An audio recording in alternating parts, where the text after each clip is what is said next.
Ladies and gentlemen, welcome back to the July Norms event. It is currently round number 8, and in this round, I am playing against Mikola Bortnik, and he is the highest rated player in the field. Now, you might recognize the last name. Mikola's like 2,900, 3,000 at Blitz on chess.com, frequently playing against Hikaru. You might also recognize his name because there's a brother. I think his younger brother, by maybe a year or two, Alexander, is also incredibly strong. So, strong chess family. I was looking forward to this game for a couple of reasons. Okay, first of all, I was looking forward to this game because if I lost, I wouldn't lose that much rating. I'm not even joking. Like, I know it sounds like a horrible thing to think about, and I'm not going into this game with that mindset.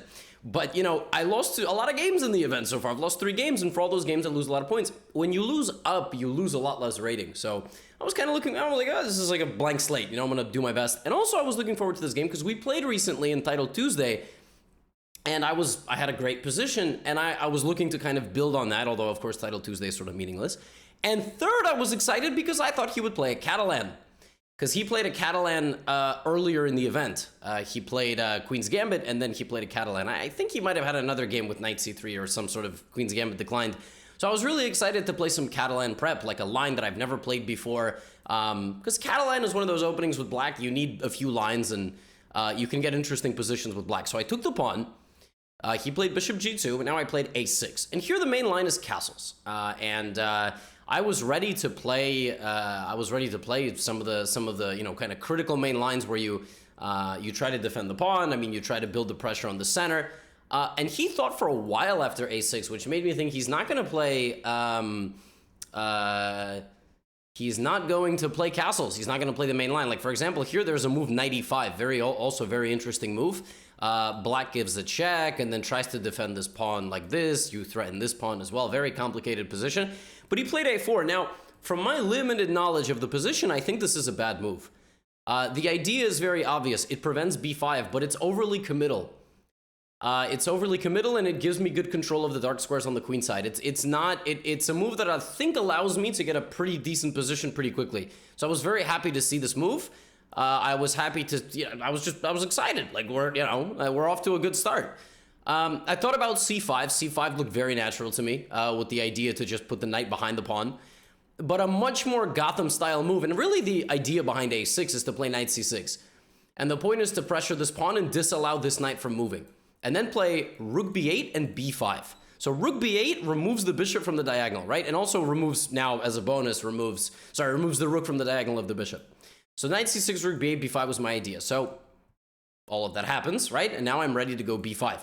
So black scores very well in this position. A4 is not a great move. Black scores like 65% from this position, although I was really curious if he could play A5. And actually, the engine thinks it's the best move, which goes to show you that maybe my understanding of chess isn't as horrible as I make it out to be in all these recaps. And the point is that if I continue with my B5 plan, then just the inclusion of this capture is beneficial for white. Somehow. I don't know how. It really doesn't make any sense. Like, it feels like I've accomplished everything I want in a Catalan, and yet the engine is not convinced. I'm sure if you let the engine run on a high depth, it's just going to say it's equal. Like all things in the Catalan, white can just be a pawn down for for seemingly nothing. It looks like black just goes here and here and castles, but no, there's always compensation. The Catalan is a very brutal opening. But I did not think he was going to play A5. He played the much more human move, which is Knight A3, attacking my pawn on C4. I had 2 options here. So I have just B5 right away, but I also can take the knight, which is a common idea in the Catalan also, and Neo-Catalans, to catch up with development. So I get rid of a piece, and then I castle, and he still hasn't found a way to get the pawn back. Like, I'm still up a pawn, okay? I'm still up a pawn. And if he plays Queen C2, I take D4, right? Or maybe I even play B5, and I wait to take this. I'm just up a pawn. Like, he doesn't get the pawn back. And so I took an A3. I calculated a fascinating variation after B5, which is takes, and then he takes, and then I take, and then he goes here with the idea of just obliterating me, but I have Rook A5, check, and now 2 things are hanging. But he sacks his queen. And I calculated this in my head and was like, what? He has a rook and a bishop for a queen, but I have no development. And he's gonna threaten to win my queen with rook a8. And I just didn't think that this was a good position for black. Of course it's equal. Like Stockfish sees everything in the future and finds resources. But I was like, what am I, like, that would be insane. Like, imagine that happens, like, knight b5, queen a4. I kind of looked at the position, was like, that looks kind of unpleasant for black. So I took the knight, and I castled, he played bishop g5. And here I realized he has an idea. Whenever the bishop goes to g5 in the Catalan, the best thing to do is to ask it what it's doing there. And more often than not, it's going to take, because it has no other option. If there was another option, the bishop would have gone to f4, but then I would have immediately gone knight d5 and I would have played b5. And he's never winning this pawn back. Like, I'm actually just up a full pawn. The idea of bishop g5 is this. This is a very rare exception, I realized, in the Catalan where this is possible. Because if I play g5 straight away, then he goes takes, takes, takes, and the rook goes to f3! I mean, that's just incredible, right? Like, when does this ever happen? And I can't move. It's a permanent pin. I can go queen d4, for example. But then I thought this position was miserable for black. I mean, his bishops are killing me. The rook cannot go to the d file, right? This just looks awful. So I'm like, wow, that's actually kind of fascinating. But I started calculating here, and I wanted to play g5 right away, but I evaluated that this was bad and decided to play b5. Because white, as far as I was concerned, has really only one idea here, and it's e4, e5. And I noticed that idea to put more pressure on my knight. So I figured he had to go e4. He did. And now I calculated for a while. And the reason I looked at this position for a long time is because I was deciding between b4 and g5. The idea that I found here was g5, knight g5. I'm still not going to take. I'm going to play queen d4. So now there's this, the pin is broken and the knight is hanging, right? But I thought queen c1 was really good here, and it is. It's the best engine move, apparently. And now I'm in trouble because I can't take. The knight is hanging, but I can't take it either because this is going to win my knight. So I didn't know what I was going to play here. I didn't see a move. Stockfish, of course, finds knight d7 with the idea to play queen g7, which, you know, position's equal, by the way. It's like minus 0.2, which is basically equal. I didn't see that. Like, I just kind of saw queen c1 and was like, what do I do? I don't have an obvious move. Rook d1 is coming. Rook f3 is coming. Like, so I saw queen c1 and I thought, why don't I go b4 and force the rook to move in front of the pawn? Now there is no queen c1, right? The brain is firing. The brain is actually working here. Now, another thing that I had calculated after b4 was e5 straight away. ba takes, and then here I saw g5 and I thought he could take, and I thought I was getting mated. Apparently I'm not getting mated. Why am I not getting mated? How am I not getting mated after queen h5? Oh, I just take queen h5 and I make a queen? Oh my gosh, and there's no mate. Oh, that's so incredible. I just thought I was getting mated. Oh, and if rook b1, bishop f1, queen d5, queen h6. Oh, well, yeah, I have this, check, and then I can even defend mate. I didn't see. All right, yeah, I'm not gonna lie, 20 moves into the future in total, I missed that. Wow. I thought I was just gonna go g6. I thought this was winning for black. Okay, it is. g6 is also winning for black. Incredible. But calculation was occurring. Now, a move that I could have played after rook e3 instead of g5 was e5. And actually, this is just a clean advantage for white. For black, the point of this move is that I get out of the pin and I can move my knight now. Or he can't take my pawn because I trap his bishop, which I forgot about. I actually just straight up forgot about. Like, I looked at e5 and I just kind of went, no, I can't do that. He's going to take my pawn. I just idiot. I mean, honestly, it's like it's basically what's going on in my tournament. So yeah, e5 would have been a very good move. And I briefly thought about it and then I just didn't play it because I thought he wins my pawn because I'm stupid. So I went here and then I took on d4. This was my entire plan. Now there is no queen c1. He traded and went back. Somehow this whole idea completely escaped me. And now I have a critical decision to make. So in this position, I spent about 20 minutes. And I spent 20 minutes because originally I wanted to go knight d7. But I didn't want to do that because I was like, this just feels like I'm going in the wrong direction. He's gonna go rook c1. I have to sack my pawn and open up the b pawn, right? Then I thought he just immediately attacks my pawn, and I couldn't find a move here for me. I didn't know what I was gonna do. If I play c5, for example, he has bishop e7, then bishop d6, then e5, and then I just run out of breathing room. So, like, if I play knight c5, he forks me. If I put my knight on e5, I thought I'm always getting hit by f4 in the future, and my knight can't go anywhere anyway. So I thought knight d7 was just incorrect. Stockfish likes knight d7 because it finds a flaw with my plan. I ended up playing king g7 with the idea to play rook c1, c3, takes b3, e5, and now knight d7. And the difference is that now the pawn is a little bit of a target, and there's also an idea to trade bishops. This was what I wanted to happen. So I spent 20 minutes, I played king g7, and then he blitzed out e5. And I just realized I'm a complete idiot. I know you have this bingo game now, the audience does, of every time I say I completely missed the move. I just thought this wasn't impossible because I have knight d5. You know what I missed? I missed that this comes with an attack on my pawn. I mean, it's just unbelievable. My original idea of rook e4 was to play like f5. But notice I only calculated the position after rook c1 because I just thought that this was what he was going to play. And then I would do this, and now this doesn't work because rook e4, there is no pawn. It's insane. I just completely forgot about the fact this comes with tempo, and if I do this now, he attacks my king, and it's brutal. It looks like I'm just getting mated. Look at this. But I have a tactic here after bishop d5, which is f5, which I did not see. Yeah, I mean, that's just like, when you calculate, you're looking at forcing moves. You're very, very rarely looking at like ignoring a full piece capture to target an enemy piece on the other side. And the point is that if he plays en passant now, he can't put his bishop on f6. It's incredible. He's too gluttonous and he can't move his bishop there. The whole idea is to go here and I just get brutalized by a windmill. He just takes all my pieces and then I lose.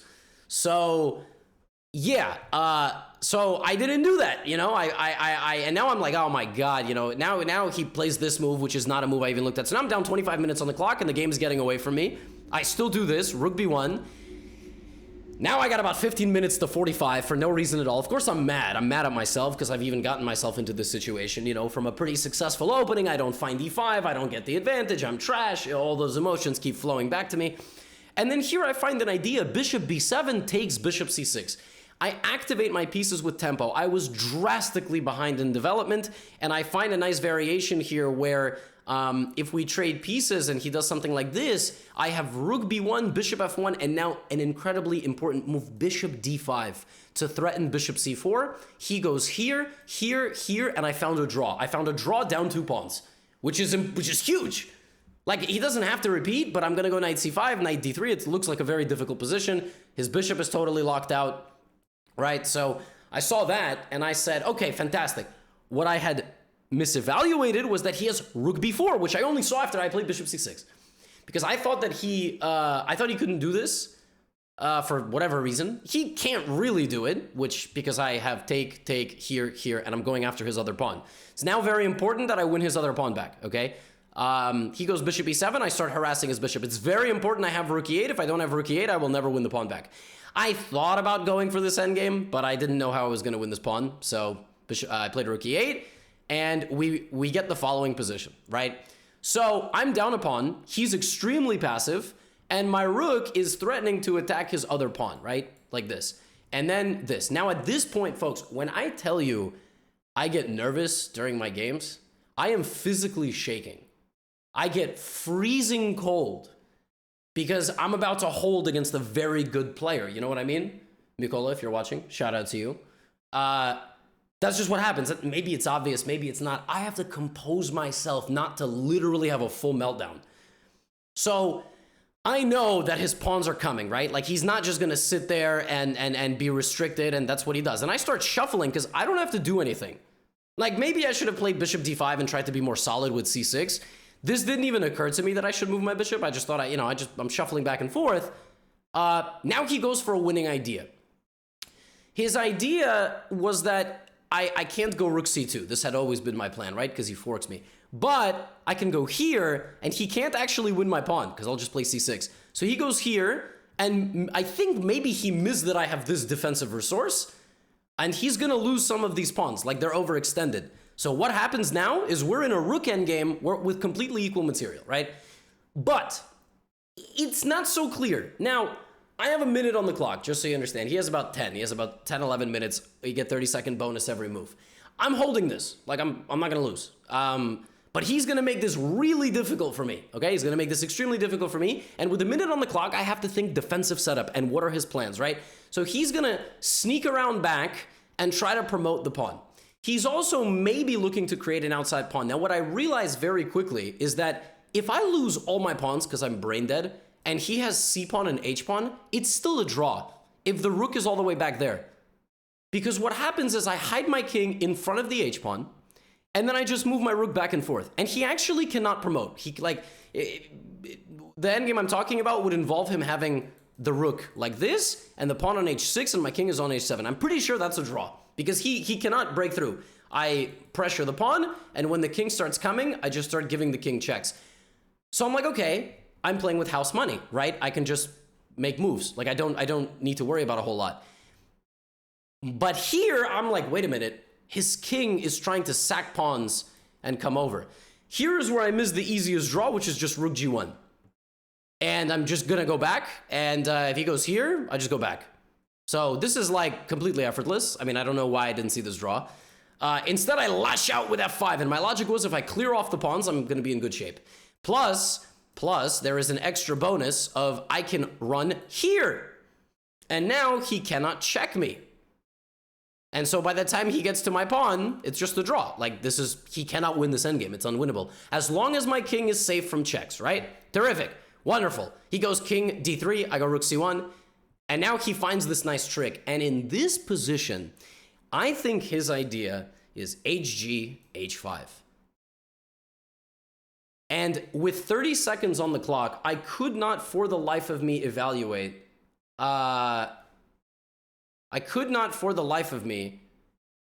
Evaluate, 1 second. I just have to respond to a message.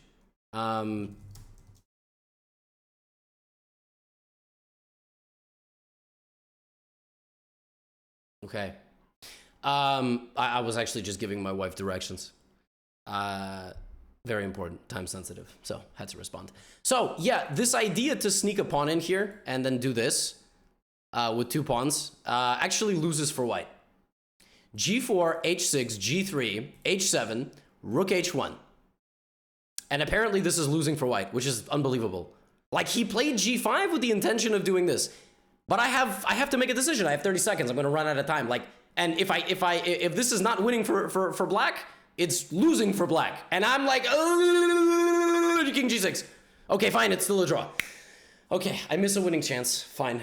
He takes, I take, and he started bringing his king. And in this position, I'm like, okay, he's gonna bring his king d4, right? King h5, king e5, I'm gonna take, he's gonna take, I'm gonna run my pawn, we're gonna trade, it's gonna be a draw. Terrific. All right, wonderful. King h5. Because he just played king d4, I'm playing king h5. We're both gonna grab each other's pawns. Plays rook c8. Rook c8. Whoa. Am I losing? Am I losing? If I take, I'm in no man's land. He checks me no matter what. I can't get out of the check. Oh my God. Oh my God, I've blundered it. Oh my God, no, I haven't. I haven't blundered it. Wait, I haven't blundered it because didn't I just tell you a long time ago I can put my king on h7? Didn't I just tell you a long time ago I can go for this endgame where I lose both my pawns and this is a draw?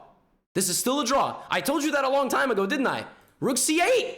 And I can get to that endgame as long as I put it doesn't matter if I lose both my pawns. But I'm a human being. And with time ticking away, I make the wrong decision. I go forward. And now his pawn sneaks by me. And I can't take it. And the pawn goes, and both pawns go.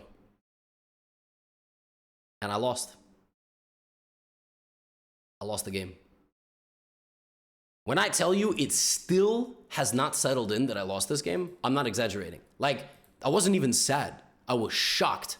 I was literally shocked I found a way to lose. I'll see you all for the last round, I guess. Get out of here. It's been that kind of a tournament.